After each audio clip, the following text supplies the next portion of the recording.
Welcome to Roofing Road Trips, the podcast that takes you on a thrilling journey across the world of roofing. From fascinating interviews with roofing experts to on-the-road adventures, we'll uncover the stories, innovations, and challenges that shape the rooftops over our heads. So fasten your seatbelts and join us as we embark on this exciting roofing road trip. Hello, everyone, and welcome to another episode of Roofing Road Trips. I'm your guest host, Karen Edwards, and I have a really interesting topic that we're going to talk about today, and it's all about hurricane preparedness. And we have an expert here with us today from Adams and Reese. I'd like to welcome Chris Kane. Chris, welcome. Could you introduce yourself and tell us a little bit about you and your background? Sure thing, Karen. Well, first of all, thanks for having me, and I'm excited about joining you today and your audience, and more importantly, it's a topic that's near and dear to my heart. So I'm excited to join you guys. My name is Chris Kane. I am a partner at Adams and Reese. I'm based out of our New Orleans office. Our firm footprint extends pretty much from the Houston market up to Washington, D.C., and everywhere in between the Southeast United States. So we are a hurricane market, so to speak. And in fact, one of my roles here at the firm is to help head up our disaster preparedness and recovery team. Unfortunately or fortunately, depends how you look at it, I gained firsthand experience in this area as a baby lawyer back in 2005 when Hurricane Katrina hit New Orleans. I was kind of run-of-the-mill young litigator trying to chew up billable hours and do document review and those sorts of projects. And Hurricane Katrina hit New Orleans. A lot of the courthouses had shut down, and the litigation wheel kind of slowed to a halt for a period of time. And I was blessed with an opportunity. One of our colleagues here at the time really dove in. He was an economic development lawyer and a disaster recovery infrastructure lawyer. And he helped me understand this whole field of need and kind of the importance of it. And it became an opportunity at that point in my career. But here I am. And that's kind of how I got into disaster preparedness and recovery. Wow, you got thrown in like feet first and it was sink or swim, right? That's right. Wow. Yeah, I did see that, we talk so much about, obviously, hurricane season runs. We're recording this at the beginning of June here, and that's the official kickoff of the Atlantic hurricane season, and it runs usually until about November. And, we think about preparing in terms of our homes, our families, but we don't often think about it in terms of our businesses. So I'm really curious to hear some of your insight on, maybe what are some mistakes that business owners make? What are some things that they should be thinking about as this season comes upon us, which I have seen that NOAA has predicted an 85% chance of a more active season for 2024. Yeah, unfortunately, the forecast and you look at the last few years, the forecasts have been fairly accurate, and they've improved in forecasting both individual storms, but also the hurricane season. And we are looking like we're going to be in for quite a significant season. So we're going to be on alert a lot. And so now's the time. June, usually it's still a slow part of the season, knock on wood. That seems to be the case so far. Sometimes we see things pop up early here in June, but we have time right now. And the biggest mistake, the number one mistake that we see business owners that come to us after the fact that they don't have is simply a business emergency and preparedness plan. The old saying is if you reduce something in writing, you're more likely to achieve it. And there's nothing more true than an emergency and preparedness plan. The biggest reason for that, right? It's simple. When an emergency happens and something traumatic occurs, or you need to jump into action, if you have a plan in place, it's going to be easy to follow versus kind of winging it and following through with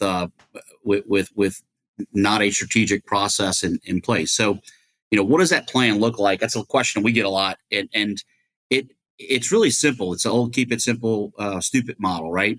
It's putting in there the things that you're going to do and the action steps that you're going to take when a warning or an alert occurs that a hurricane's coming. And this really works even true for any other emergency type of events. We saw this a lot, particularly with COVID, for example. Very similar plans were put into place. But the number one thing is, what are you going to do with your people? They need to be safe. You need to make sure you have the ability to communicate and contact them and understand where they're going and where they may be evacuating to, and have a point of communication. That's the key biggest issue you see a lot in immediate disaster response, is a failure to communicate.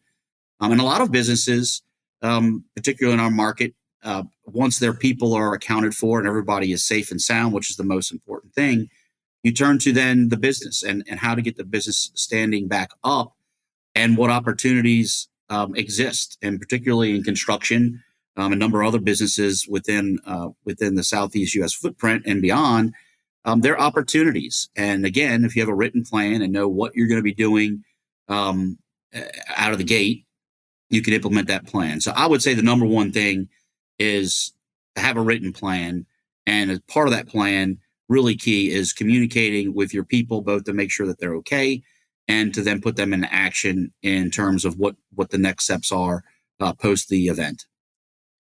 Okay, so communications, a hurricane hits, a bad storm comes, power goes out, cell, service is limited. Could that be something as simple as, having some walkie-talkies, 2-ways and batteries that you equip your team with? Yeah, it could be. And you could be as low tech or as high tech as possible. One of our clients simply put together they do once a year, they update basically a text exchange where they have all their key personnel on a singular text. So that way they're not on email and they're able to text, assuming that they have cell service, or some app-based model where you can have the ability to communicate, again, assuming you have the ability to connect to cell service. So depending if you're staying put and potentially you're going to be out of power, then a walkie-talkie or some 2-way communication model would make most sense to be able to communicate with your people in a short-term proximity. But if it's going to be a longer-term event and there's evacuations and people that are going to be misplaced, then you can turn to text messages or one of the many apps out there that most of our kids know how to use very, very well, and we're learning how to use. But they actually come in handy when you're trying to communicate in times of emergencies. Yeah. So I'm curious too, because you said, there's also opportunity post event, especially in construction, because we could have a plan to, we're going to do a temporary response. We're going to get buildings dry. We're going to do tarps, whatever that looks like. Is that, I would imagine that's something that you're going to need to have contact information available for these disaster response organizations so that you can find out where to go, right? Who needs help, and I'm available, and where do I go and how do I help? Is that something that you would want in your plan? Absolutely. As part of a disaster recovery plan, and it may even be a side plan, a true business plan. But we work with clients on a regular basis. Pre-positioning is really what we call it, right? Pre-positioning yourself if a storm were to hit in an area, to deliver your services to that area as immediately as possible. So you mentioned, for example, I think one of the more well-known or visible programs that FEMA offers is the Blue Roof program, where it's a temporary solution until the market can catch up and do permanent repairs to roofs. Deploying that those services is something that a lot of times is pre-positioned, and agreements can be put into place with local emergency agencies and be put on either standby contracts or subcontracts with those who have disaster response contracts. that are not necessarily things that you really can start jumping in to get engaged in the 72 hours following a storm. That's something that really is done 6 months, 8 months, a year, several years out, is making sure that you are in line or on the list or whatever it might be for the service that you may be able to offer in a disaster response market, to be in place. So one of the things we work with clients on a lot of times is listening to their business model, what services that they provide, where they see opportunities post disaster response, and then work with them to figure out what government agency, where the funding will actually come from, and try to support putting together a business plan that is, well out in advance of an event occurring. Yeah, that's smart. I was told that you just took on the role of chairman of the board of directors for Greater New Orleans Incorporated. First of all, could tell me, what is Greater New Orleans Incorporated, and what is your role there going to be? Yeah, so GNO Inc., as it's referred to, is it's a nonprofit organization made up of the 10 parishes here in Louisiana. We've got parishes, which basically are the same thing as counties. We just like to be fancy and deploy the Napoleonic Code, if you will. So our 10 parishes that immediately surround the New Orleans area make up the Greater New Orleans area.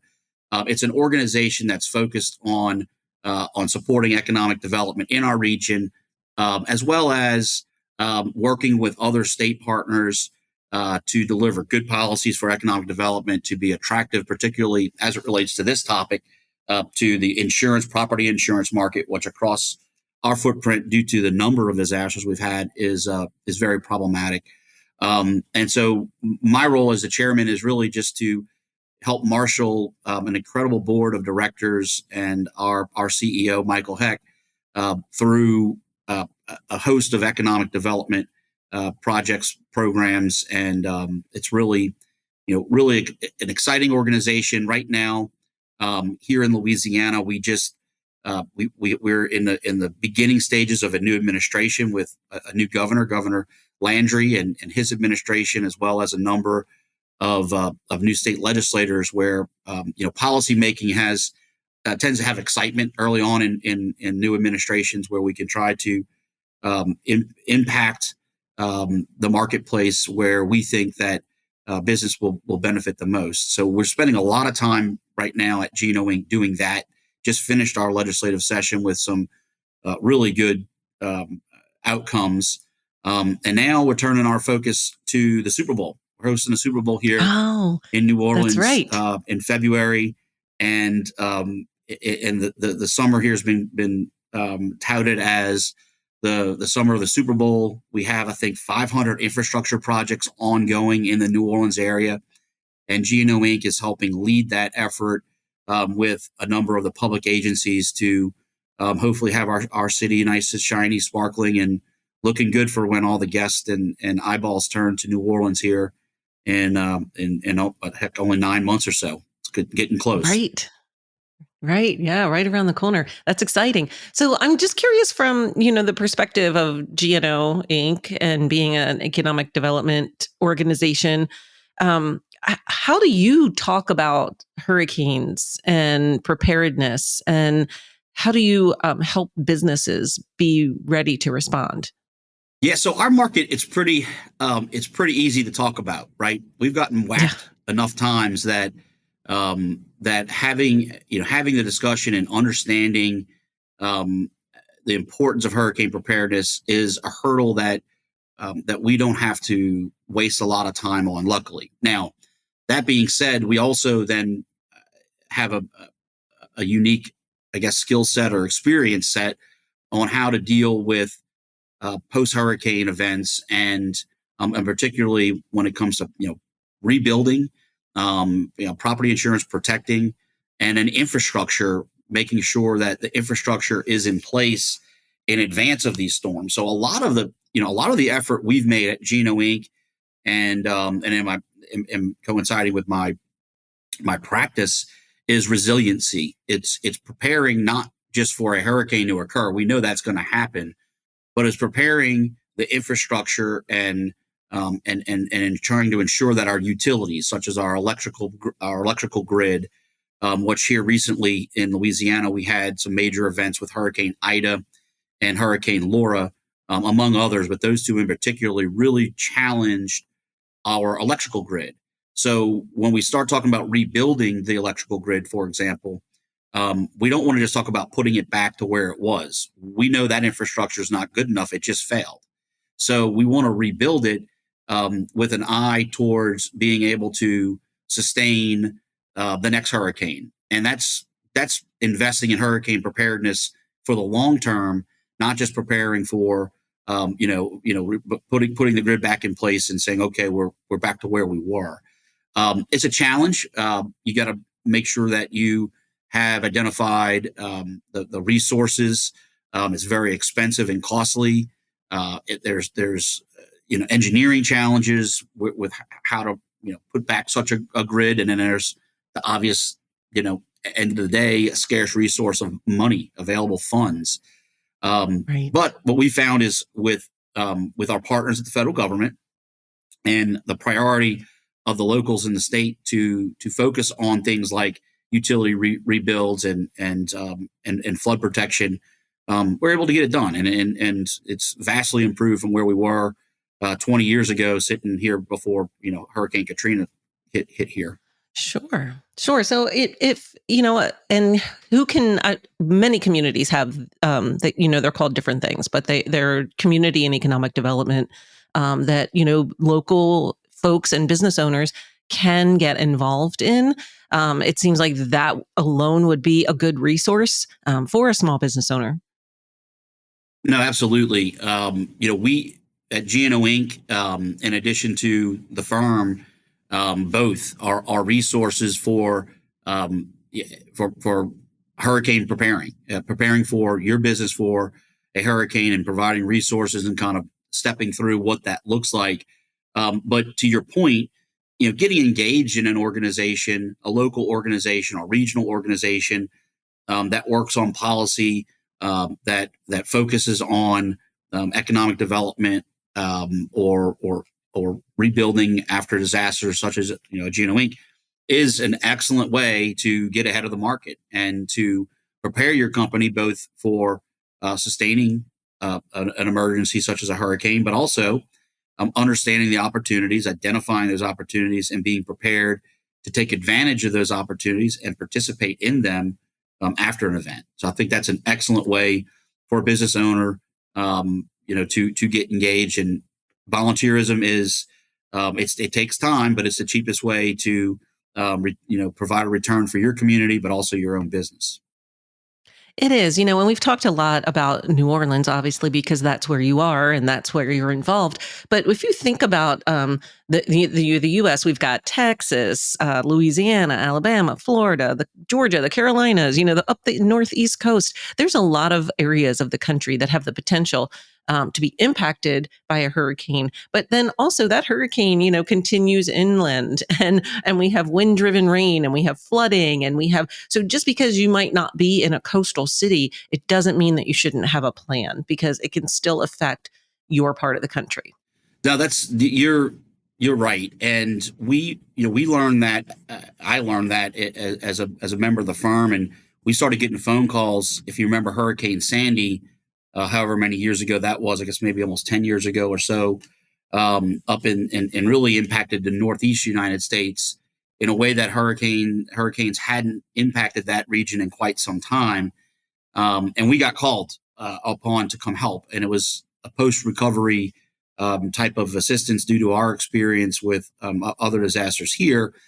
And when we began to have the conversations, we realized very quickly these folks hadn't reviewed their insurance coverages. They weren't familiar with language in their contracts relative to force majeure and protections that you would want to see in contracts that could be impacted by disaster. They didn't have data backup. They didn't have photographs of their assets and their properties that you'd want to be able to quickly access to show to your insurance carrier, and those sorts of things. Weren't very familiar with what programs are out there to help small businesses recover quickly. The Small Business Association, Administration, the SBA, has a host of a suite of services that it provides in disaster relief that are very accessible and relatively quick for government work.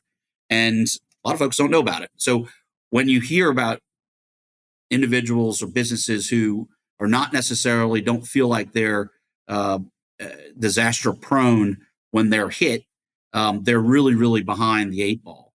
And a short investment, a small investment of time and effort can put you in a position to be ready for an event if it occurs. And as you mentioned, if whether it's a hurricane coming inland, or this spring particularly, we've had a number of calls for tornadoes, very active tornado season.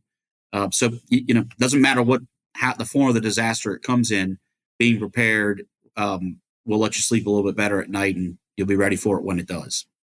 Sure. It's like, you go to the doctor for an annual checkup. Well, you should be doing the same for your business in terms of contract language, in terms of insurance coverage, in terms of understanding what you should document. You said photos, photos of your assets and store them in the cloud, right? So that it's accessible. If your computers get fried or you have a flood and you lose stuff, you still have access to that information. There's no reason why things should be disappearing in this day and age of technology, right? That's right. Yeah. Document. And that is, part of your business plan on a regular basis should be updating, making sure you've got a good list of your assets. You've got some form of understanding of the condition of that asset, whether it be by photographs or wherever it might be, and preserving that information. Along those same lines, we particularly folks who have deal with a lot of vendors or customers. You'll ask them, okay, do you have a written contract? Yeah, we do. Well, let's look at it. Well, we can't find it. And when you're in the middle of trying to recover from a hurricane and you're trying to understand, how to access materials or what agreements you have in place with your customers, scrambling to try to find that information is not where you want to be, right? You want to be ahead of the curve and have all your information documented and well organized ahead of time. And it's good corporate hygiene anyway, but it's even more important when you're faced with trying to respond to a hurricane or other disaster. Yeah. Such great points. And this is something that your team at Adams and Reese deals with every day, right? You're looking at contracts, you're looking at businesses, you're kind of auditing and saying, hey, here's where we need to make some changes, or here's where we could do better. Or you might even be like, wow, you did a great job. But it's still nice to bring in an expert. And hopefully, if you're listening to this now, you'll take some action. And Chris, how can they contact you? Sure. Yeah. I can be contacted at christopher.kane@arlaw.com or through our website, arlaw.com is adamsandreese.com is our website. Happy to help. One of the things that I found to your point, Karen, is a lot of individuals and businesses who pre-COVID, had disaster recovery low on its list of priorities. COVID woke a lot of folks up to, we need to be prepared and be nimble. So the good thing is, I think that most businesses are better. They have a better mindset walking into this, and have the ability, whether it is to communicate remotely or do other things that simple 5 years ago wasn't priority and wasn't really in the mindset. So we're coming at it from a point, I think, where a lot of folks are not far off from being well protected and having themselves prepared for a situation where they need to respond to an emergency. But it is important to do, and if you're hurricane prone, now is the time to do it. Do it early in the season, and get yourself ready. Yeah, don't wait. That's a good point with COVID too, because I live in Pennsylvania. We don't really get hurricanes. We just get rain from the hurricanes, and I'm like, it's not going to happen to me. But COVID, I mean, that affected everybody, no matter where you are in the country. And same. It doesn't have to be a hurricane or a weather event or tornadoes. It could be something like that similar situation. So just being prepared is the best course of action. Yeah. Chris, this was a fantastic conversation today. I want to thank you so much for sharing your insight and for being here today. Absolutely. Well, thank you for having me. I enjoyed it. Thank you. Yeah. And remember, like he said, arlaw.com, or you could visit rooferscoffeeshop.com. And Adams and Reese does have a full directory on the site with their contact information and how to get a hold of them. So I want to thank everybody out there for listening to this episode of Roofing Road Trips. Please subscribe, follow us on social media, and listen to future episodes on whatever platform you prefer to hear your podcasts. And we'll see you on a future episode. Take care. Bye-bye. If you've enjoyed the ride, don't forget to hit that subscribe button and join us on every roofing adventure. Make sure to visit rooferscoffeeshop.com to learn more. Thanks for tuning in, and we'll catch you on the next roofing road trip.